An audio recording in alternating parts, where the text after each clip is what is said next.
But it's with a genuinely heavy heart that I join you this morning. umutima uremereye mu gihe mbana namwe muri iki gitondo.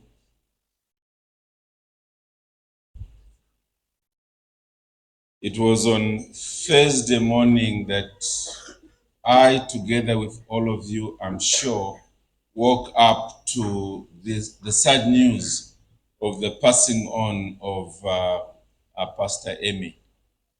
Byari umubabaro ukomeye mu gitondo cyo kuwa kane ubwo twumvaga yuko umuvandimwe mu masengesho tutakiri kumwe muri uyu mubiri. And since then it's been an emotional time for all of us. Kubiva icyo gihe rero byari ibintu by'agahinda bidatworoheye mu marangamutima yacu. You can be sure that even back home in Zambia, people were really crying. No muri Zambia abera bose bari bariyo bose barariraga cyane. My wife was not at home that night. Umugore wanjye ntabwo yari mu rugo muri iryo joro. Because we have a new granddaughter, so she had to go and do her work there. So yari afite umwuzukuru mushyashya yagomba kujya gukora imirimo imwe n'imwe muri urwo rugo. But she also received the news and then called me in the morning. Rero yaje kumenya amakuru nawe mu gitondo arampamagara. And she was just crying on the phone, just crying. So igihe yampamagaraga rero yarariraga igihe ari kuri telefone. And I knew that represented not just the people in Zambia, but also the people here. Rero namenye yuko ibyo bintu atari biri kuri we gusa ahubwo no kuba barabona muri Zambia nabo mu Rwanda ariko bimeze. For us, he was also an elder in our church. Kuko natwe muri Zambia yari umukuru umwe mu bakuru b'itorero. On assignment to Rwanda to plant this church. Rero yari yaroherejwe mu Rwanda kugira ngo abe yashinga itorero rya Conrad Mbewe Baptist Church. So you can be sure that there's been a lot of thinking and praying and just asking God a lot of questions there as you are doing here. Rero mumenye yuko natwe twibazaga ibibazo byinshi igihe twari turi hariya nkuko namwe muri kubyibaza cyane. For us as a church, we've had quite a number of deaths that have occurred recently. Natwe nk'itorero rya Conrad Baptist Church twagiye tugira abantu bitabaga Imana tukagira impfu nyinshi zitandukanye mu bihe bitandukanye. There was the loss of my own son in November. Nabuze umwana wanjye mu kwa 11 ejo bundi. Another elder in the church also lost his daughter who was a married woman.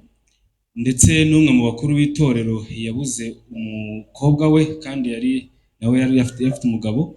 And it was like just 2 weeks before. Kandi byari byumweru bibiri mbere yuko umuhungu wanjye yitaba Imana. And then just a few months earlier, another lady in our church just collapsed in the bathroom and died. Kandi nanone hatarashira amezi imbere hari umwe mu banyamuryango b'itorero waguye ari muri dushe aragwa ahita apfa. So just when the church was saying, Lord, give us a relief in 2024. Rero mu gihe itorero ryari kuvuga ngo duhereza agahenge mu mwaka wa 2024, then this happens. Noneho mwene data Emmanuel yitaba Imana. So we really together in this period of mourning. Rero turi kumwe muri iki gihe cy'akababaro twibuka umuvandimwe. I was asking myself what I should come and say to you people while I am with you today. Nahoze nibaza ni iki nababwira twebwe turi kumwe ahangaha uyu munsi. And I remembered that 12 years ago we lost our first missionary pastor. Rero nahise nibuka yuko imyaka 12 ishize twaje gutakaza umwe mu missionary pastors twari dufite. We had sent him to Malawi to plant a church there. So umissionary rero twamwohereje muri Malawi kugira ngo abe yashinga itorero naho. And in due season he had cancer and he died. rero icyo gihe yari afite kanseri nyuma aza gupfa. We were left with his widow that we needed to also deal with. Rero twasigaranye n'umupfakazi we twagombaga nawe kwitaho. And on that occasion, I remember asking myself the question, is there anywhere in the Bible that we have the Lord's servant passing on? Noneho nahoze nibaza, none se muri Bibiliya haba hari ahantu dufite umugaragu w'Imana warapfuye? And what responsibility does that leave to us who are still living? Noneho ndanibaza, ese ni izihe nshingano byadusigira twebwe abasigaye bariho? Because no doubt when somebody dies, they leave relatives who are mourning. Rero turabizi yuko iyo umuntu apfuye asiga umuryango we uri mu kababaro kenshi. In this particular case, there is a widow and there are two little children. Rero nko mu gihe cyacu, mu gihe Emmanuel Masengesho yitabye Imana, hari umugore we n'utwana twe dutoya tubiri. And then there are those brothers and sisters in the wider family and perhaps even parents. Rero turabizi ko hari ifite inshuti n'abavandimwe noneho n'umuryango wa hafi cyangwa se ababyeyi. And therefore our hearts go out to them because they need to be consoled in their grief. Rero tuhita tubyumva cyane kubera yuko bigasaba yuko noneho nabo tubana nabo tukifatanya nabo muri iki gihe cy'akababaro. And then also with respect to a person who is a leader among his people, there is also grief among the people. Rero kubera ko yari n'umuyobozi w'itorero, mukuru w'itorero, rero bituma noneho abantu bo mu itorero bagira agahinda kenshi cyane. But in the midst of our sorrow, we must get back to the Bible. Rero mu gihe turi mu gihe cy'akababaro n'ubundi dukwiriye kugaruka ku byanditswe byera. And ask God, what is it that you want us to do? Rero igihe tujya muri Bibiliya no kwibaza ni iki noneho Mana ushaka ko dukora. I want us to see this from Joshua and chapter 1. Rero ndashaka ko ibi tubibona mu gitabo cya Yosuwa igice cya mbere. Turn with me to Joshua and chapter 1. Reka dusome Yosuwa igice cya mbere. We have a leader there who died. Dufite umuyobozi wapfuye. And it was Moses. Kandi umuyobozi yari Mose. He had been assigned by God to establish the nation of Israel. Rero Imana yaramuhaye inshingano zo kuba yashiraho yajyana itorero rya Israeli mu gihugu yasezeranyije. Prior to Moses coming onto the scene, there was no nation of Israel. Rero mbere yuko Mose azaho ntago hariho igihugu cya Israeli. There were the 12 tribes that had come out of the sons of Jacob.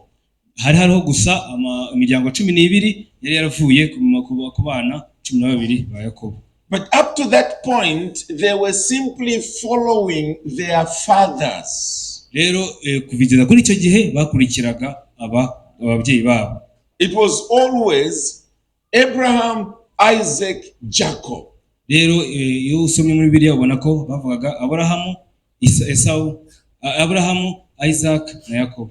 Always Abraham, Isaac, Jacob.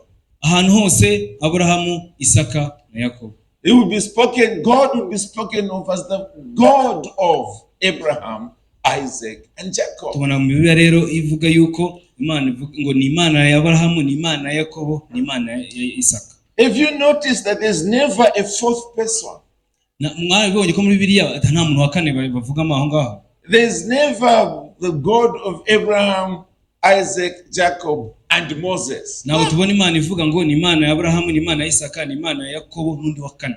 Because in the coming of Moses, a completely new period was beginning. Kubera yuko igihe Mose yazaga hari hagiye kuba ibintu bishyashya bigiye gutangira. where the people of Israel were now to follow a God-chosen leader. rero iki gihe abisiraheli bagombaga no gukurikira umuntu w'umuyobozi Imana ariyo yishyiriyeho. It was a completely new experience rero byari ibintu bishyashya bagombaga gucamo that they had never had before. ntabwo bigeze babigira igihe cyatambutse. And that is the reason why Moses had to come and perform miracles to convince them to follow him. ari nayo mpamvu Mose yagomba gukora ibitangaza bitandukanye kugira ngo abe yabemeza koko ari ibintu bishyashya Imana igiye gukorana nabo. Otherwise, as they kept asking, who are you that we should follow you? kuko bari kubuza bamubaza none ninde wo urinde wowe kugira ngo tube twagukurikira. You are not one of our fathers. ntago uri umwe mu babyeyi bacu batubanjirije. So Moses performed the miracles. rero Mose yakoze ibitangaza bitandukanye. And in due season, he took the people of Israel out of Egypt towards the promised land. rero mu gihe gikwiriye akura abantu muri Egiputa bajyana mu gihugu Imana yabasezeranije. In the midst of leading them, he established them as a nation. rero mu gihe yari kubayobora muri icyo gihe ahita noneho habaho umuryango w'Abisiraheli. And as you know, the most important thing when establishing a nation is giving them laws. kandi murabizi yuko iyo ushizeho amahanga runaka ikintu cya mbere ugomba gukora ni ugushyiraho amategeko. So that they would know how they must relate to one another now as a nation. kugira ngo bamenye noneho uko bakwiriye kubana hagati yabo nk'igihugu. And that's exactly what Moses did all the way from Genesis to Deuteronomy. kandi akaba ari byo Mose yakoze uhereye mu ntangiriro kugeza mu gutegeka kwa kabiri. If you want to understand the first 5 books of the Bible, niba ushaka gusobanukirwa ibitabo bitanu byo muri Bibiliya, it's quite simple. biroroshye cyane. Genesis gives us the background before Moses comes. Itangiriro rivuga ibyabanjirije Mose mbere yuko aza. And then Exodus all the way to Deuteronomy tells us now about Moses. rero noneho guhera mu kuva ukageza mu gutegeka kwa kabiri bitubwira ibya Mose and the leadership that he brought to this new nation. ndetse nuko yayoboye aya mahanga ya Israeli Imana yamuhaye. And most of it is laws upon laws upon laws. kandi ibintu byose tubona muri ibyo bice mu kuva no mu gutegeka kwa kabiri ni amategeko agenda yongera amategeko. Joshua begins with the news that this man has now died. rero iyo dusomye igitabo cya Yosuwa tubona ko atangirana amakuru avuga yuko Mose yapfuye. You can well understand that the nation now doesn't know what to do. rero turabona ko noneho igihugu batazi icyo noneho kigiye gukorwa. They have not yet arrived in the promised land. ntago baragera ku gihugu Imana yabasezeranije. So in one sense, they are not yet properly established. ntago baragera ahantu nyine mumva ko noneho bageze iyo bajya. They don't yet have their specific pieces of land as tribes of this nation. rero ntago buri wese avuga ngo ntuye ahantu nk'imiryango itandukanye y'igihugu kimwe.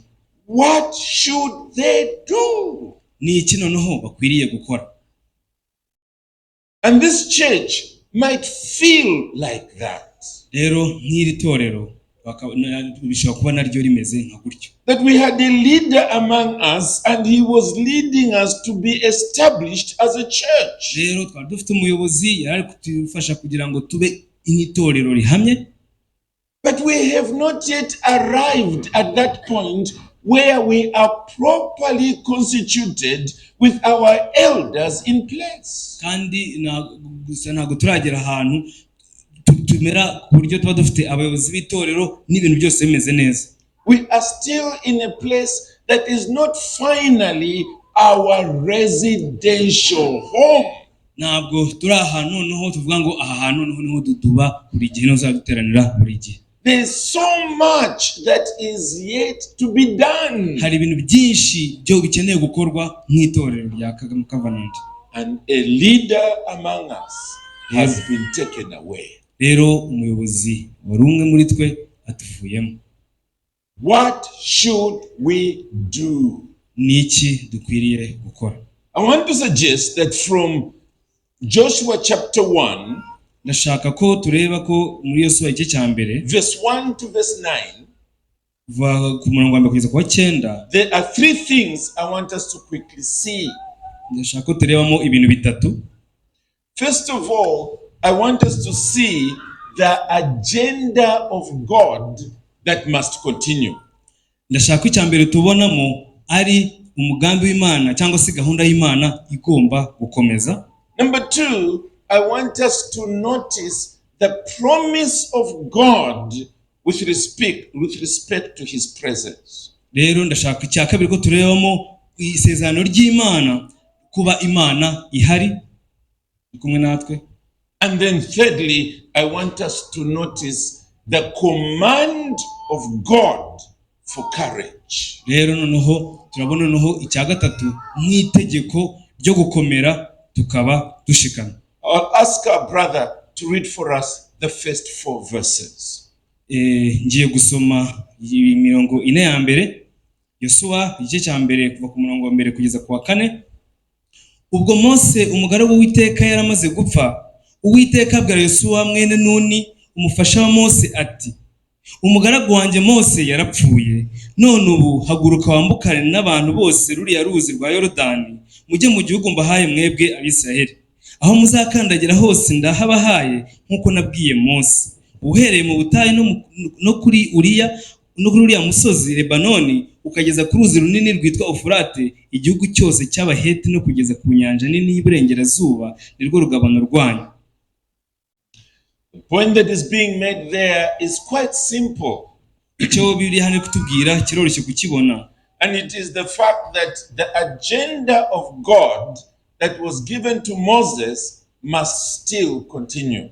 Ikibo tubona hano nuko iby'Imana yari yahaye Mose kagomba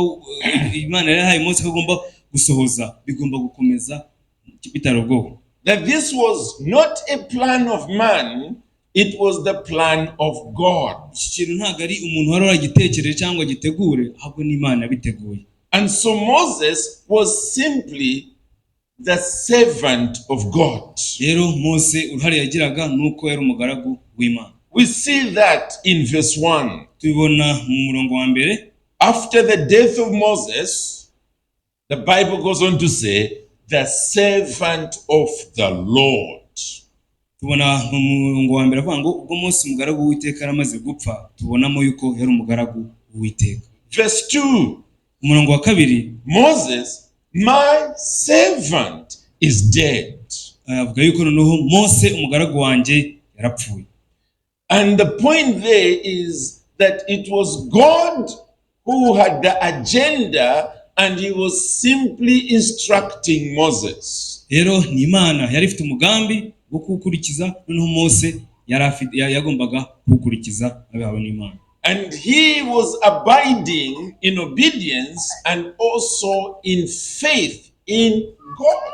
Rero Mose icyo agomba gukora ni kubumvira Imana, akamenya ko agomba gukora ibyo Imana imubwiye. For instance, at the end of verse 3, nk'urugero ku murongo wa nyuma usoza wa gatatu usoza, God speaks about the promises that he gave to Moses.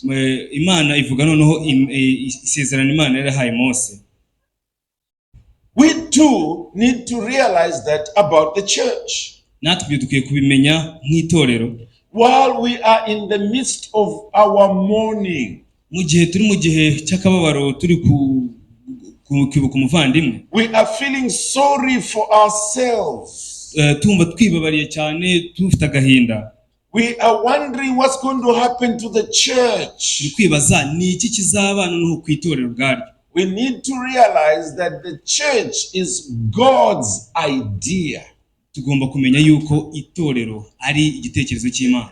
That the pastor and brother who has just left us was simply a servant in the hands of God. Dukwiye kumenya yuko noneho ari itorero ry'Imana, ari nk'umugambi wayo, ariko noneho masengesho atuvuyemo yari umugaragu w'Imana. And this God is saying, my agenda continues. rero Imana iri kuvuga ngo gahunda yanjye igomba gukomeza.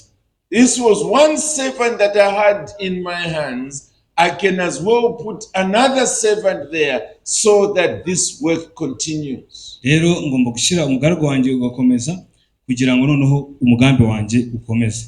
Whereas the people of Israel were going from captivity into the promised land, mu gihe abisirayeli bari bavuye mu hantu bari muri Egiputa bagiye mu gihugu Imana yabasezeranije. For us, the agenda is the Great Commission. Rero twebwe umugambi Imana ifite nuko tubwiriza amahanga yose. We find it in Matthew and chapter 28, don't we? Ibyo tubona muri Matayo 28 kuva ku murongo wa 18 kugeza ku 20, where God says through his son, all authority in heaven and on earth has been given to me. Aho ibiri ivuga yuko ubutware Imana yabahaye Kristo. And then he says, therefore, go and make disciples of all nations. Imana ikavuga noneho kuba ku butware bwawe Kristo mugende umuhanga yose muhindura abantu abigisha. And he says, I will be with you until the end of the world. Asoza rero avuga ati mugende ngo nzaba namwe kugeza ku mpera y'isi. So this agenda goes beyond today's funeral. Rero uyu mugambi ujya inyuma y'igihe turi kwibuka. This is going to go beyond the lives of all of us here. Rero uyu mugambi urya kurenza twebwe twese ubuzima bwacu buri hano abari hano. This is going to continue until Jesus Christ returns. Uyu murimo w'ibwiriza butumwa uzakomeza kugeza Kristo agarutse. We need to keep that in mind. Tugiye guhora tubyibuka ibi bintu. That yes, we have lost a leader. Yego twatakaje umuyobozi. But God is saying this work must continue. Twatakaje umuyobozi ariko Imana iravuga ngo uyu murimo ugomba gukomeza. Even despite the death of the leader here. Ndetse ugomba gukomeza nubwo umwe mu bayobozi yitabye Imana. It must go on. Ugomba gukomeza. That's what God was saying to Joshua here. Rero ibi ngibi ni by'Imana yabwiraga Yosuwa hano. Now therefore he said, go over the Jordan, you and all these people, into the land that I am giving to them. That's verse 2. Noneho ku murongo wa 2 aravuga ngo umugaragu wanjye Mose yarapfuye, none ubu haguruka wambukane n'abantu bose ruriya ruzi rwa Yorodani mujye mu gihugu mbahaye mwebwe Abisirayeli. There's work to be done, Joshua. Arikubwira Yosuwa ati hari umurimo ugomba gukorwa. Cross over the river. Mugende mwambuka uruzi. Go ahead with the people. Kandi ujyane abantu banje. We don't yet know who the Joshua is here. Ntago tuzi uwo Yosuwa ari we muri twebwe. But it's very clear what the instruction of God is. Ariko turabibona muri Bibiliya yuko hari inshinga ari ibyo Imana itegeka. It is the fact that the agenda must continue. So itegeko ry'Imana nuko umugambi w'Imana ugomba. Number 2, it is the promise that God gave. Ikindi tubona hano dukwiriye kubona mu gihe umuvandimwe tubona mu byanditswe nuko we see it in verse 5. Nuko tubona ko promise cyangwa se isezerano ry'Imana rigomba naryo kuba fulfilled cyangwa se rikagerwaho. Our brother will read verse 5 for us. So reka dusome 5 aho icya kabiri umugambi w'Imana ugomba kugerwaho. Umurongo wa 5, nta muntu n'umwe warinda kuguhagarara imbere iminsi yose yo kubaho kwawe, nkuko nabanaga na Mose niko nzabana nawe, sinzagusiga kandi sinzaguhana. Yeah, verse 5 only. Just as I was with Moses, so I will be with you. I will not leave you or forsake you. Rero nkuko nabanye na Mose ntago nzagusiga nta nubwo nzaguhana. You see, when you suffer the loss of your parents, murabizi yuko iyo ugize ibyago byo kubura umubyeyi, or in this case a husband, noneho ukabana n'umugabo wawe, you begin to feel as though you are now helpless and hopeless. icyo gihe rero ushobora kumva yuko nyine nta byiringiro bihari ndetse nta n'umwe wagufasha. I've never forgotten, I lost my mother when I was a little boy of 9 years old. Ntabwo nzabyibagirwa igihe nari mfite imyaka 9 nabuze umubyeyi wanjye. I was still very young. I didn't understand what death was. Nari muto ntabwo nari nzi icyo urupfu bisobanuye. But as people were arriving at home and they were crying, igihe rero abantu bazaga mu rugo bari kurira, like typical Africans, they were crying in actual sentences. Rero bajyaga barira bakavuga amagambo amwe namwe they were saying things. bakajya bavuga ibintu bitandukanye runaka. They were not just wailing, they were saying things. Ntabwo bariraga gutyo gusa ahubwo bavugaga ibintu numva. And the things they were saying I've never forgotten. Rero ibintu bavugaga ntabwo nigeze mbyibagirwa. You have to understand that this is roughly over 50 years ago. Kandi ibi bintu nyine murabyumva ni imyaka, ndabyumva ko kandi ari imyaka 50 ishize irenga. But as a little boy I could listen to what they were saying. Rero nk'umwana mutoya najyaga numva ibintu bavuga nkashobora kubyumva. And it was cries of desperation. Rero bariraga nk'abantu nyine batakaje icyizere. They were saying, now who is going to look after these children? So baribazaga ngo ni none ugiye kwita kuri aba bana basize. Who is going to feed these children? Ninde uzabagaburira bano bana? Who is going to take them to school? Ninde uzabajyana kwiga? Who's going to? They were asking a lot of questions that were related to a mother who is no longer there. Rero bibazaga ibibazo bijyanye n'ukuntu kwibaza mama ko yari ahari akaba yagiye biragenda bite. And I remember as a little boy thinking, whatever this thing is that has happened suggests our future is gone. Rero ibi bintu byose ndi kubona bivuze yuko nta hazaza dufite. Because of the cries that I was listening to. Impamvu rero ni ukubera ko nabonaga abantu barira, nkabona ko nta byiringiro by'ahazaza. The people of Israel would have felt the same way. Ndetse abisiraheli bakabaye batekereza nk'uko nguko. This great leader is gone. Umuyobozi wabo aragiye. Finished. Ntawe ukiriho. We can't go forward anymore. Finished. Byarangiye nta handi hantu twakomeza ngo tujye imbere. Because who can be a leader like Moses? Who? Bakibaza bati none se ko Mose yapfuye ninde umuyobozi nkawe?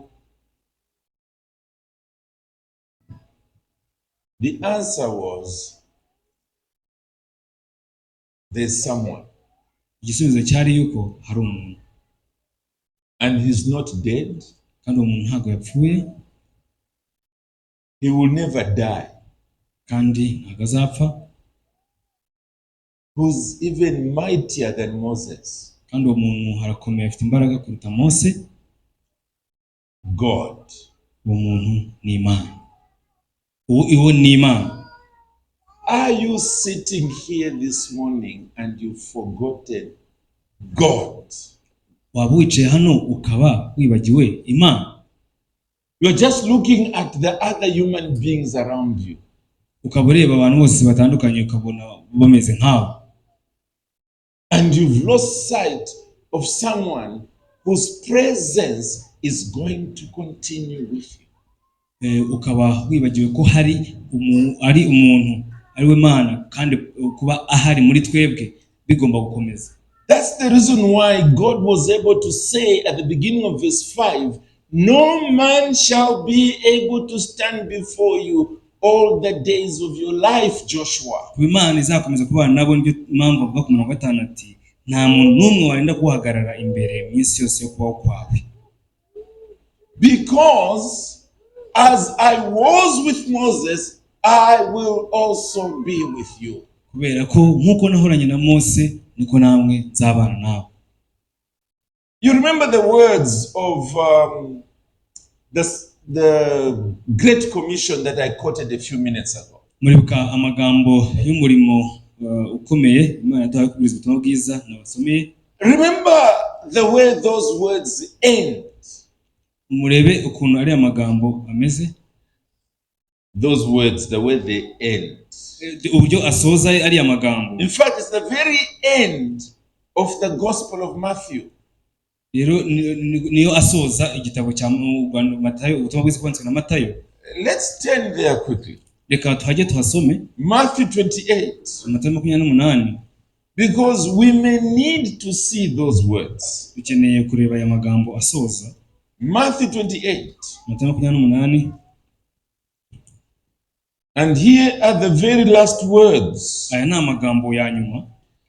And behold, I am with you always to the end of the age. Kandi dore ndi kumwe namwe iminsi yose kugeza ku mperuka y'isi. I am with you always to the end of the age. Dore ndi kumwe namwe kugeza ku mpera y'isi yose. That's where the difference lies. Aha niho itandukaniro riri. The promise of the presence of God. Kuba Imana yasezeranye ko izabana n'abantu bayo. I was mentioning that 2 months ago we lost our son. Nigeze kuvuga yuko amezi 2 ashize twatakaje umuhungu. He was a married man. Yari afite umugore. And at his funeral, his wife testified about him. Rero kugiye kwa turi kwibuka umugore we yatanze ubuhamya kuri we. He died on Sunday. Yapfuye ku cyumweru. We buried on Wednesday. Dushyingura ku wa gatatu. And come Sunday, she was in church. Rero ku cyumweru gikurikiraho yari mu materaniro. She was part of the music department. Yari mu itsinda ry'imiziki. And she was playing the guitar. Yari gucuranga gitari. And afterwards, people were saying, "Oh, she is strong." Rero abantu batangiye kuvuga ngo arakomeye cyane. Her answer was no. Yaravuze ngo ntago ari byo. I am weak. Avuga yuko afite intege nkeya. But in answer to your prayers, ariko kubera ko Imana yasubije amasengesho yanyu, God is with me. Imana iri kumwe nanjye. God is with me. Imana iri kumwe nanjye. You are praying for me. Muri kunsengera. And therefore I am finding strength that is not mine. Bityo rero ndi kubona imbaraga zitari zanjye. So don't be thinking that I am strong. No. Mutekereze yuko rwose nkomeye. Oya. The strong one is God. Ukomeye ni Imana. He is the one who is ensuring that I am experiencing his comfort and his peace. Niwe uri gukora ibishoboka byose kugira ngo numve ko mfite amahoro no guhumurizwa. He's giving me joy in my sorrows. Ari kuma umunezero wanjye muri roho yanjye. Umunezero muri roho yanjye. That is the promise that we are finding here. Rero nibyo tubona ko Imana iri kumwe n'abantu bayo hano muri Yesu. Pastor Masengesho is gone. Pastor Masengesho yagiye. He had his own great gifts. Yari afite impano zitandukanye zitangaje. Perhaps as you're looking around you are saying, who is there who can be like him? Ndetse shano kuri kwibaza ngo se hari umuntu wakora nk'ibyo akora. Nta muntu umeze nkawe. And there will be no duplicate. You can't replace him with an equal. Kandi nta muntu wabona nyine uri bukoremo undi nkawe. We need to lift our eyes beyond human beings. Rero dukeneye kuzamura amaso yacu tukarenga uko abantu dutekereza. And look up to God. Rero tukareba ku Mana ibwayo. We need to be praying to God. Dukeneye gusenga Imana. That God be with us as you promised. Rero tukabwira Imana tuti bana natwe nkuko wasezeranye. And it is that presence of God kandi nuko kuba Imana iri kumwe natwe that will strengthen bizatuma dukomera. The pastor's wife. Bigakomeza umugore we. That will give a future to those children. Bizatuma abana be bakomeye bagira hazaza. That will ensure that this church goes beyond today. Imana kuba hari bizatuma noneho n'iri torero rikomeza kujya imbere. It is the presence of God. Ni kuba Imana iri kumwe natwe. Many times, those who were there in the days when my mother died, Abantu bari bari icyo gihe nababwiye mama apfa, they come to tell me barazaga bakambwira that we never expected that day that little boy we were seeing would grow up to be who you are today. ubu baraza bakambwira bati igihe mama yapfaga ntabwo dutekereza ko ari kuba uko umeze ubu ngubu. But you see, it's God. Rero murabona yuko ari Imana. I say it again, it's God. Ndongera mbivuge, ni Imana. It is the presence of God. Ni kuba Imana iri kumwe natwe. Are we willing today to trust in this fact that God is still with us? Ese twakizera yuko Imana iri kumwe natwe? Tubyizera.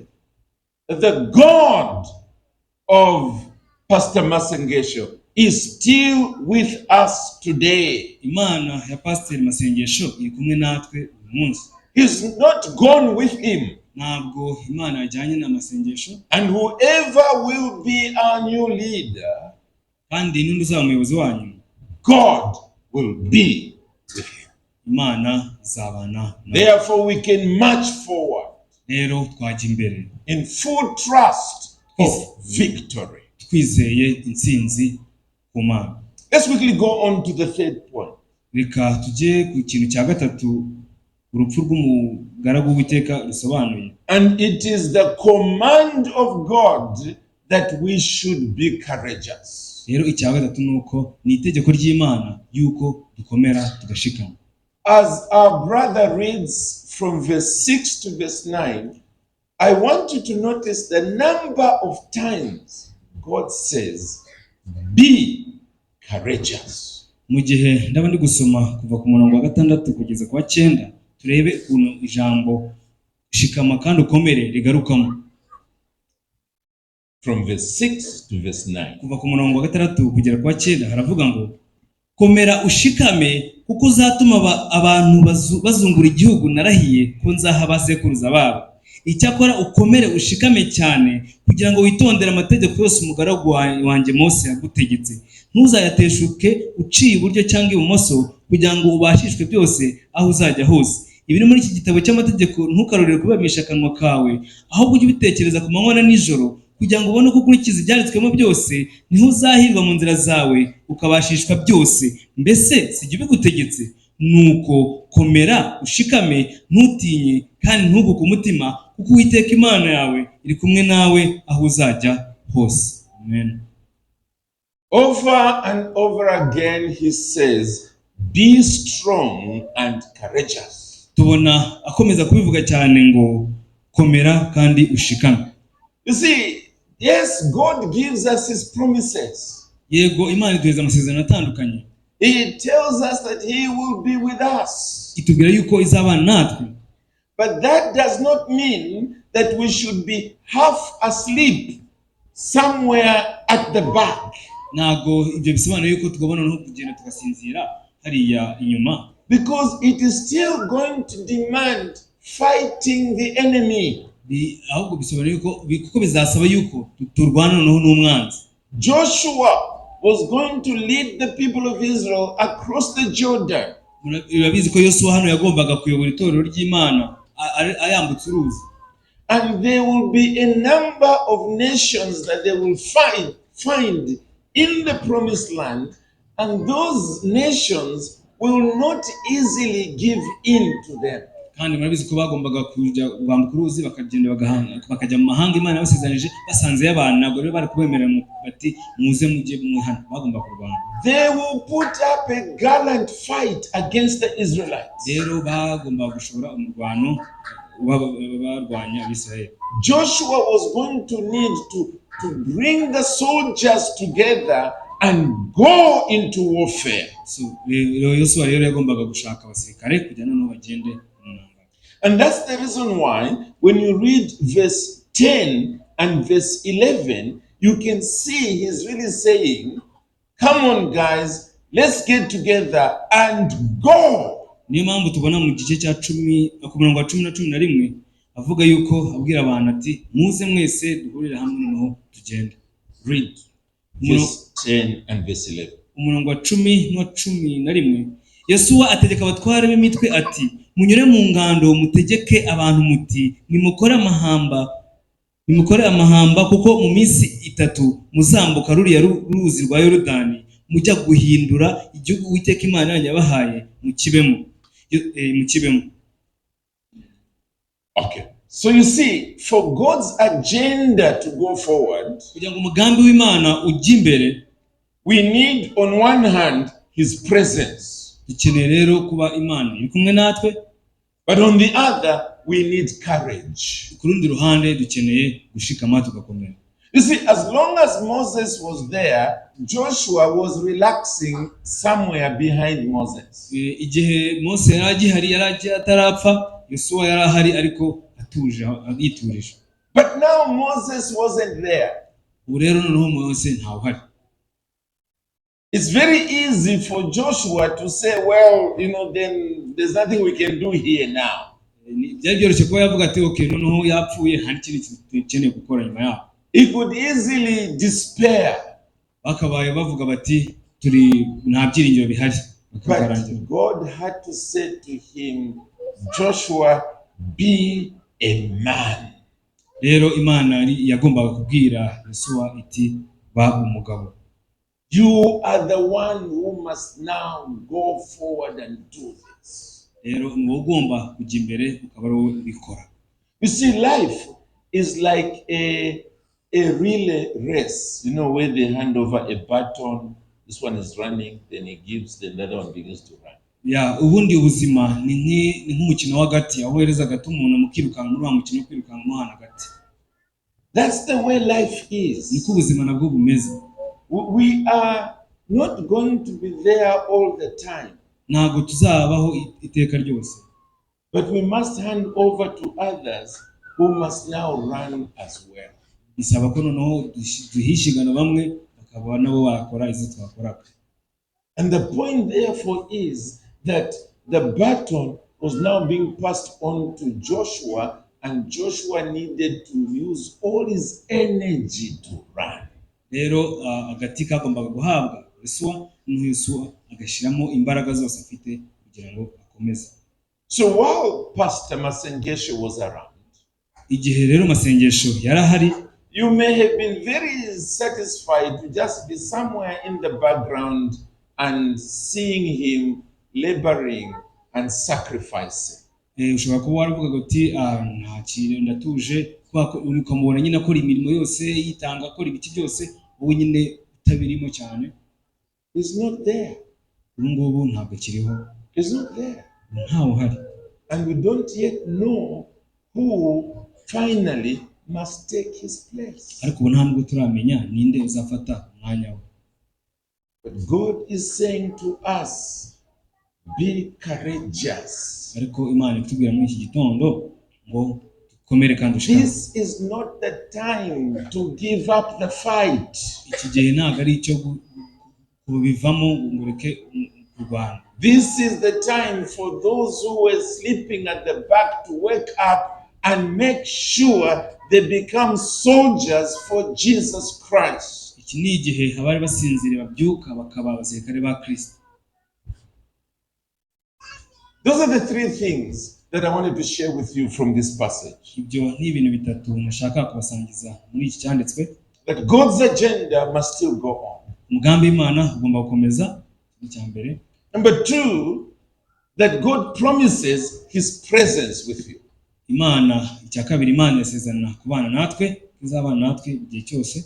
Number 3, gatatu is that you must not run away from the fight.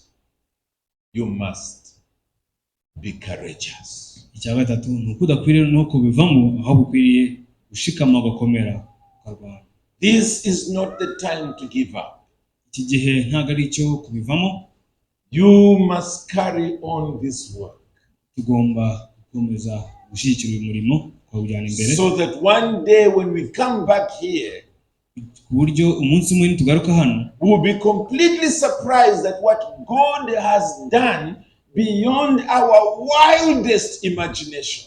tuzaba tuvuga tuti tutangajwe n'ibyo Imana yakoze birenze ibitekerezo byacu, Because you are here. kubera yuko muri hano, Because you heard the voice of God kubera yuko wumvishe ijwi ry'Imana through His word biciye mu ijambo ryayo, that is saying that this work must continue. ijambo ry'Imana rivuga ngo uyu murimo ugomba That gukomeza, is saying, I will be with you. ijambo ry'Imana rivuga ko Imana izabana natwe, That is saying, you must, in English we say, pull up your socks and go forward. aho ijambo ry'Imana ryatubwiye yuko tugomba gushikama tugakomeza umurimo imbere. May I also pause for a moment Twakitsaho gatoya and ask that perhaps God is speaking to somebody here twakitsaho tukibaza niba hari umuntu Imana ishobora kuri kuvugisha as an individual, one individual, ikaba iri kuvugisha wowe ubwawe ku giti cyawe wenyine, and that perhaps He is saying to you, arise. ikaba iri kukubwira ngo haguruka, You must be the one to fill this place that is now empty. ko ukwiriye guhaguruka ukuzuza uyu mwanya noneho usigaye nta muntu urimo.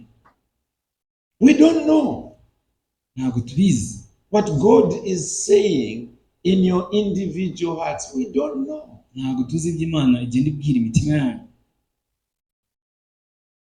But perhaps God is already tugging at your heart in the last few days. rero mu gihe iminsi ishize mikeya Imana ishobora kuba yari iri kugira ibyo ikora mu mutima wawe, Confirming it even through this same sermon today. ikaba noneho irimo kubihamya muri iri jambo tumaze kumva. Could the Lord be speaking to you, Ese Imana yaba iri kukuvugisha saying, Emmanuel, my servant, is dead. ikaba iri kubwira ngo Emmanuel umugaragu wanjye yapfuye, Therefore, arise. rero haguruka, You are the one who must take these people to the next step.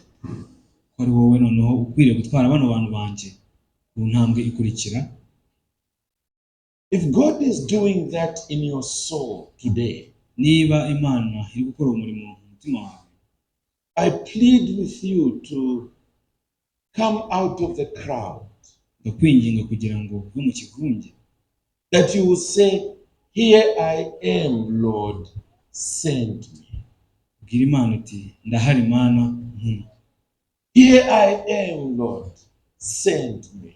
Uwiteka ndi hano bari gituma. With trembling, I still come forward Ndinda umushyitsi nje imbere yawe, to take your agenda forward, kugira nsohoze umugambi wawe ujyane imbere, trusting in your presence to go with me. nizeye yuko uzabana nanjye.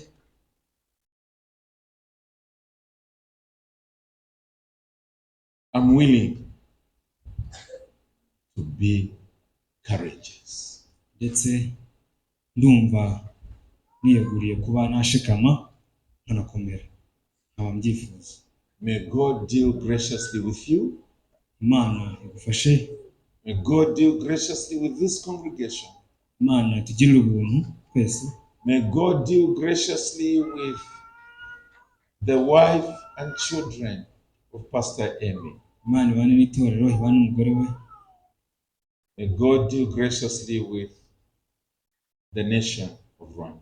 Imana igirire ubuntu n'igihugu cy'u Rwanda. Amen. Amen.